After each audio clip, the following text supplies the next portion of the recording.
ನಮಸ್ಕಾರ ರಿವ್ಯೂ ಚಾನಲ್ಗೆ ಸ್ವಾಗತ. ನಾನು ಸೌಖ್ಯ ಗಾಂವ್ಕರ್.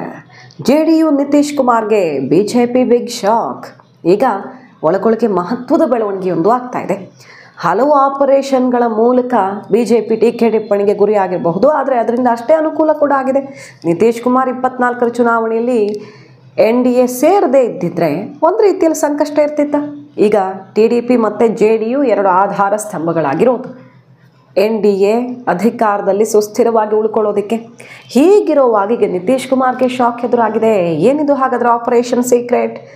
ವೆರಿ ಇಂಟ್ರೆಸ್ಟಿಂಗ್ ಬೆಳವಣಿಗೆ ಬಗ್ಗೆ ಮಾಹಿತಿ ಮುಂದೆ ಇಡ್ತಾ ಇದೀವಿ. ಮಿಸ್ ಮಾಡಿದ್ರೆ ನಮ್ಮ ಚಾನಲ್ನ ಸಬ್ಸ್ಕ್ರೈಬ್ ಮಾಡಿ, ನಿಮ್ಮ ಅಭಿಪ್ರಾಯ ಕಮೆಂಟ್ ಮಾಡಿ ತಿಳಿಸಿ.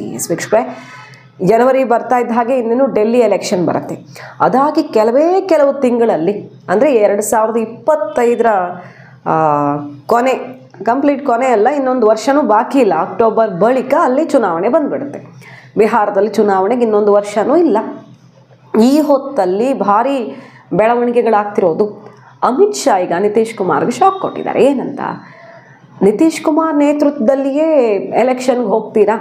ಈಗ ಆಲ್ರೆಡಿ ಶುರುವಾಗ್ಬಿಟ್ಟಿದೆ ಅಲ್ವಾ ಎಲೆಕ್ಷನ್ ಬಿಸಿ ಬಿಹಾರದಲ್ಲಿ.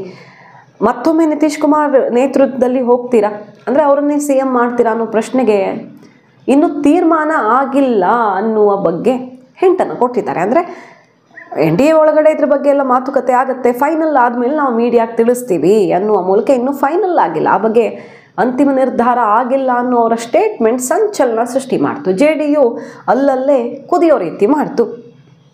ಈ ಹೊತ್ತಲ್ಲಿ BJP ನಾಯಕರೆಲ್ಲ ನಿತೀಶ್ ನೇತೃತ್ವದಲ್ಲಿ ಹೋಗ್ತೀವಿ ಅಂತ ಕೆಲವರು ಸ್ಟೇಟ್ಮೆಂಟ್ ಕೊಟ್ಟರೂ ಕೂಡ ನಾವು ಅದನ್ನು ತೀರ್ಮಾನಿಸುವಷ್ಟು ದೊಡ್ಡ ನಾಯಕರಲ್ಲ, ಮೇಲ್ನವ್ರು ನಿರ್ಧಾರ ಮಾಡ್ತಾರೆ, ನಮ್ಮ ಪಕ್ಷದ ಅಧ್ಯಕ್ಷರು ನಿರ್ಧಾರ ಮಾಡ್ತಾರೆ, ಈ ರೀತಿಯ ಹೇಳಿಕೆಗಳನ್ನು ತೇಲಿಬಿಡೋ ಮೂಲಕ ನಿತೀಶ್ ಕುಮಾರ್ ನಾಯಕತ್ವ ಇನ್ನು ನಡೆಯಲ್ಲ ಅನ್ನೋ ಮೆಸೇಜನ್ನು ಪದೇ ಪದೇ ಕೊಡ್ತಾ ಇರೋದು.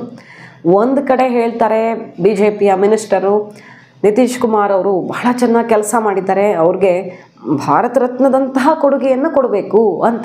ಅಂದರೆ ಒಡಿಶಾ ನವೀನ್ ಪಟ್ನಾಯಕ್, ನಿತೀಶ್ ಕುಮಾರ್ ಅವರೆಲ್ಲ ತುಂಬ ಚೆನ್ನಾಗಿ ಕೆಲಸ ಮಾಡಿದ್ದಾರೆ ಅನ್ನುವ ಮೂಲಕ ಇನ್ನು ಅವರ ಅವಧಿ ಮುಗಿದಿದೆ, ಬೀಳ್ಕೊಡುಗೆ ಅನ್ನೋ ಅರ್ಥದ ಮಾತುಗಳು ಬಂದು ಅಂತ ವಿಶ್ಲೇಷಣೆ ಆದವು. ಅವ್ರಿಗೆ ಅವಾರ್ಡ್ ಕೊಟ್ಟು ಸೈಡಿಗೆ ಕೂರಿಸೋ ಟೈಮ್ ಆಗಿದೆ ಅಂತ ಹೇಳ್ತಿದ್ದಾರಾ ಅನ್ನೋ ವಿಶ್ಲೇಷಣೆಗಳು ನಡೆದವು. ಗೊತ್ತಿಲ್ಲ, ಅದನ್ನ ಹೇಗೆ ಬೇಕಾದರೂ ಅರ್ಥ ಮಾಡ್ಕೊಳ್ಬಹುದು. ಅವ್ರು ಚೆನ್ನಾಗಿ ಕೆಲಸ ಮಾಡಿದ್ದಾರೆ ಅಂತ ಹೊಗಳ್ತಾರೆ. ಮತ್ತೊಂದು ಕಡೆ ಹೇಳ್ತಾರೆ ಇನ್ನೊಬ್ಬರು BJP ನಾಯಕ, ಬಿಹಾರದಲ್ಲಿ ಈ ಮೈಗ್ರೆಂಟ್ಸು ಆ ಪ್ರಾಬ್ಲಮ್ ಎಲ್ಲ, ಅತಿಕ್ರಮ ಪ್ರವೇಶದ ಸಮಸ್ಯೆಗಳನ್ನೆಲ್ಲ ನಿವಾರಿಸ್ಬೇಕಂದ್ರೆ BJPಯಿಂದ ಮಾತ್ರ ಸಾಧ್ಯ ಅಂತಾರೆ. ಅಂದರೆ JDU ಅಂಥವ್ರನ್ನೆಲ್ಲ ಸ್ವಲ್ಪ ಓಲೈಕೆ ಮಾಡುತ್ತಾ, ಅಂಥವ್ರನ್ನ ಪೋಷಿಸ್ತಿದೆಯಾ ಅನ್ನುವಂಥದ್ದೆಲ್ಲ ಇದೆಯಲ್ಲ ಕೆಲವು ರಾಜ್ಯಗಳಲ್ಲಿ. ಸೊ BJPಯಿಂದ ಮಾತ್ರ ಈ ಸಮಸ್ಯೆ ನಿವಾರಿಸೋಕೆ ಸಾಧ್ಯ ಅಂತಾರೆ. ಇದೇ ಹೊತ್ತಲ್ಲಿ JDU BJPಗೆ ಸೆಡ್ಡು ಹೊಡೆಯುವಂಥ ಕೆಲವು ನಡೆಗಳು. ಅಂಬೇಡ್ಕರ್ ಇಶ್ಯೂ ಆಯ್ತಲ್ಲ, ಅಮಿತ್ ಶಾ ಹೆಣ್ಣ ಅದು ಇದು ಒಂದು ಜಟಾಪಟಿ ಆಗ್ತಿರೋ ಹೊತ್ತಲ್ಲಿ ನಿತೀಶ್ ಕುಮಾರ್ ಅಂಬೇಡ್ಕರ್ ಚಿತ್ರಕ್ಕೆ ನಮಿಸ್ತಾ ಇರುವಂಥ ಫೋಟೋ ಅವ್ರು ಸೋಷಿಯಲ್ ಮೀಡಿಯಾ ಎಲ್ಲ ಕಡೆ ಶೇರ್ ಮಾಡ್ಕೊಂಡಿದ್ದು ಗಮನ ಸೆಳೀತು ಅದೇ ಟೈಮಲ್ಲಿ. ಸೊ ನಾವು ಈ ವಿಚಾರದಲ್ಲಿ BJP ಬೆನ್ನಿಗೆ ನಿಲ್ಲಲ್ಲ ಅನ್ನೋ ರೀತಿ ಟಕ್ಕರ್ ಕೊಟ್ಟಂಗೆ ಕಂಡು ಬಂತು. ನಾವು ಅದಕ್ಕೂ ಇದಕ್ಕೂ ಅಂತರ ಇದೆ ಅಂತ. ಮತ್ತೊಂದು ಕಡೆ ಬಿಹಾರ ಅಂತ ಬಂದರೆ ನಿತೀಶ್ ಕುಮಾರ್ ಮಾತ್ರ ಅನ್ನುವ ಪ್ರಚಾರದ ಅವರ ಲೈನ್ಗಳೆಲ್ಲ ರಾರಾಜಿಸಿದ್ವು ಇತ್ತೀಚೆಗೆ ಅವರ ಸೋಷಿಯಲ್ ಮೀಡಿಯಾ ಅಲ್ಲಿಲ್ಲೆಲ್ಲ. ಅಂದರೆ JDU ಮಾತ್ರ ಸ್ವಂತ ಬಲದಲ್ಲಿ ಅನ್ನುವ ಅಂಥ ಅರ್ಥದ ಸಂದೇಶ ರವಾನಿಸಿದ್ವು ಕೆಲವು ಬರಹಗಳೆಲ್ಲ ಪಕ್ಷದ ವೇದಿಕೆಯಲ್ಲಿ.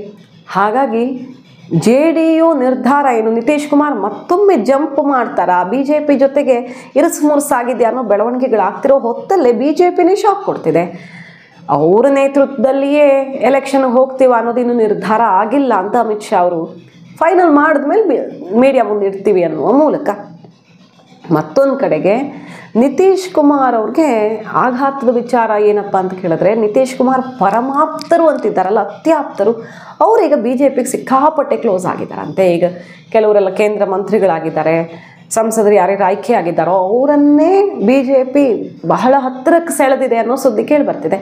ಫಾರ್ ಎಕ್ಸಾಂಪಲ್ ಲಲನ್ ಸಿಂಗ್ ಅವರು ಪಕ್ಷದ ಅತ್ಯಂತ ನಿಷ್ಠಾವಂತರು, ಈಗ BJPಗೆ ಒಳಗೊಳಗೆ ತುಂಬ ಕ್ಲೋಸ್ ಆಗಿದ್ದಾರೆ, ಯಾಕೋ ಗೊತ್ತಿಲ್ಲ ಅನ್ನುವ ಸುದ್ದಿಗಳು ಸದ್ದು ಮಾಡ್ತಿದ್ದಾವೆ ಡೆಲ್ಲಿ ಮೂಲದಲ್ಲಿ. ಹಾಗಾಗಿ ಈಗ ಇದ್ದರೆ ನಿತೀಶ್ ಕುಮಾರು BJP ಜೊತೆಗೆ ತುಂಬ ಚೆನ್ನಾಗಿರಬೇಕು, ಹೊಂದ್ಕೊಂಡು ಹೋಗಬೇಕು. ಹೆಚ್ಚು ಕಡಿಮೆ ಮಾಡಿಕೊಂಡ್ರು ಅವ್ರಿಗೆ ಸಂಸದರ ಕೈ ಕೊಡಬಹುದು ಅನ್ನೋ ಮಟ್ಟಿಗೆ ಸೈಲೆಂಟಾಗಿ ಆಪರೇಷನ್ ಮಾಡಿದೆಯಾ BJP? ಆಪರೇಷನ್ ಮಾಡಿ ಆ ಪಕ್ಷನೇ ಒಡೆಯೋದು ಅಂತಲ್ಲ, ಬಟ್ ನಮ್ಮ ಜೊತೆಗೆ ಏನೇನಿದೆ ಈಗ ಬಲ ಅನ್ನೋದನ್ನು ಅರ್ಥ ಮಾಡಿಸಿ ನಿತೀಶ್ ಕುಮಾರ್ ಅವರನ್ನು ಬಗ್ಗಿಸುವ ಪ್ರಯತ್ನವಾಯಿತು. ಸದ್ಯ RJD ಈಗ ಕಾಲೆಳಿತಾ ಇದೆ. JDU ನಿತೀಶ್ ಕುಮಾರ್ ಕಂಟ್ರೋಲಲ್ಲಿ ಏನೂ ಇಲ್ಲ, 3 ಜನ ಕಂಟ್ರೋಲ್ ಮಾಡ್ತಿದ್ದಾರೆ ಅನ್ನೋ ರೀತಿಯಲ್ಲೆಲ್ಲ ಕಾಲೆಳೆದು ಟೀಕೆ ಟಿಪ್ಪಣಿ ಮಾಡ್ತಾ ಇದೆ. ನಿತೀಶ್ ಕುಮಾರ್ ಪಾಪ ಹಿಂಗಾಗಿದೆ ಹಾಗಾಗಿದೆ ಅಂತ. ಈ ಹೊತ್ತಲ್ಲಿ ನಿತೀಶ್ ಕುಮಾರ್ ಆಲೋಚನೆಗಳು ಬೇರೆ ರೀತಿ ಇದೆಯಾ ಅನ್ನೋ ಚರ್ಚೆಗಳೆಲ್ಲ ಶುರುವಾಗಿದ್ದು, ಬಿಹಾರ ಎಲೆಕ್ಷನ್ ಬರ್ತಿರೋ ಹೊತ್ತಲ್ಲಿ ಮತ್ತೆ ಜಂಪಿಂಗ್ ಸ್ಟಾರ್ ಆಗ್ತಾರಾ ಅನ್ನೋ ಚರ್ಚೆ ದಿಢೀರ್ ಅಂತ ಹುಟ್ಟುಕೊಂಡಿರೋದು ಯಾಕೆ?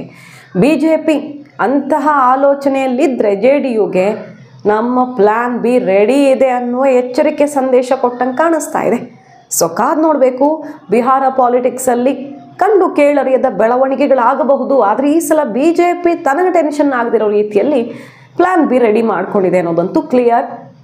ಹಾಗಾಗಿ ಈಗ ಅನಿವಾರ್ಯವಾಗಿ ನಿತೀಶ್ ಕುಮಾರ್ ಅವರು ಸೈಲೆಂಟ್ ಆಗಿರಬೇಕಾಗಿ ಬರಬಹುದು. ನಿನ್ನೆ ಅಷ್ಟೇ ಇದೆಲ್ಲ ಚರ್ಚೆ ಜೋರಾಗ್ತಿದ್ದ ಹಾಗೆ ಅವ್ರು ಸ್ಟೇಟ್ಮೆಂಟ್ ಕೊಟ್ಟರು, ಈಗಾಗಲೇ 2 ಸಲ ತಪ್ಪು ಮಾಡಿಬಿಟ್ಟಿದ್ದೀನಿ, ಈ ಪಾರ್ಟಿ ಬದಲಿಸೋ ಮೂಲಕ ಪಲ್ಟುರಾಮ್ ಅನ್ನೋ ಹೆಸರು ಬಂದುಬಿಟ್ಟಿದೆಯಲ್ಲ, ಅಂಥ ತಪ್ಪು ಮತ್ತೆ ಯಾವತ್ತೂ ಮಾಡಲ್ಲ, ನಾನು NDA ಭಾಗವಾಗಿ ಇದ್ದುಕೊಂಡು ದೇಶ ಕಟ್ಟೋ ಕೆಲಸ ಮಾಡ್ತೀನಿ ಅಂತ ಸ್ಟೇಟ್ಮೆಂಟ್ ಕೊಟ್ಟು ನಡೆದ್ರು.